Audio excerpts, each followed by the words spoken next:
Hey trappers, so today I want to talk about how I changed the setup on my 220s and 330s. As a trapper, I'm always looking for a better way to be more efficient.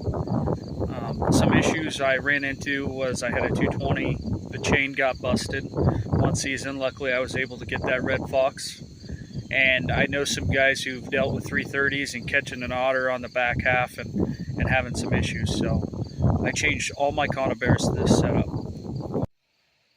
So this is a standard new Duke 220. You can tell it's barely got any rust on it. It came with just a standard, one of the dog style chains with a ring at the end.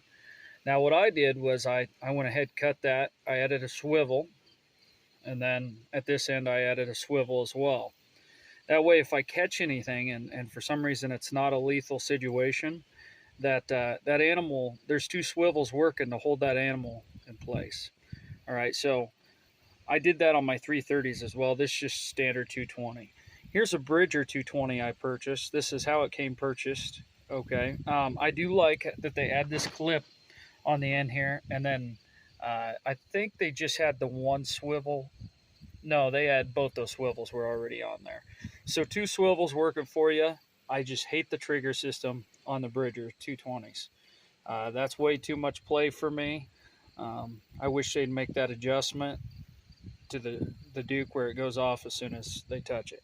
This is another Conibear. I don't even know the brand, but you can tell on this one what I did was just add one of those, I forget what they're called, those attachments, and I added two swivels on this as well. All right, I did this on all my Conibears, and a buddy of mine asked me, why didn't you just use cable? And he had a good point. I mean, cable would work great, especially if you could have swivels on it as well. But I don't want to redo it every couple of years. So by doing chain, and if I dye these or paint them correctly, hopefully this lasts long term. And as you notice, I use heavier duty chain. These ones, I was running low on chain, so I just stuck with what was there. But on this one, I added heavy duty number 2 chain, right? The good quality stuff.